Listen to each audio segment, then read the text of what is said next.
पदाधिकारी या ठिकाणी मोठ्या प्रमाणामध्ये आले. ह्याच गोदावरी नदीमध्ये आम्ही जे स्थान निवडलं, अनेक संत महंत या गोदावरीच्या नदीमध्ये येऊन स्नान केल्यानंतर पवित्र होतात.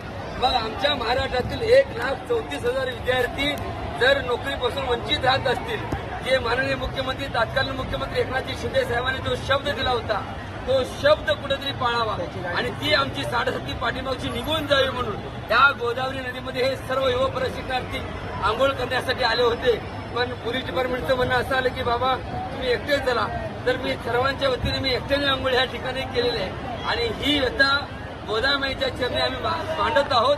जवळपर्यंत आम्हाला हक्क किंवा आमचा योग्य निर्णय जे प्रशासकांनी जो शब्द दिलेला आहे निवडणुकीपूर्वी तो शब्द पाळावा आणि माननीय उदय सामंत साहेब सांगले आले होते, उपोषणस्थळी सांगितलं तुमचं काम होऊन जाईल किंवा तुमची पेढी होऊन दिली जाईल. तब्बल 3 महिने झाले तरी अद्याप ही मुलांचं कुठलंही काम या ठिकाणी होत नाही. त्या मुलांचा पगार नियमित होत नाही. अनेक अडचणी त्या ठिकाणी निर्माण आहे. माझी ह्या गोदावरी मायला विनंती आहे, अनेक राज्यातून नव्हे देशातून मंडळी या ठिकाणी येतात, तुझ्या दर्शन तुझ्या खुशीमध्ये स्नान करतात, त्यांच्या पाठीमागची इडापिडा निघून जाते, अनेक दोष या ठिकाणी निघतात. आमच्या या युवा प्रशिक्षणार्थीची व्यथा संपून यांना हक्काची भाकर मिळावी एवढी अपेक्षा या ठिकाणी गोदामाईच्या चरणी अर्पण करतो. गोदामाई की जय.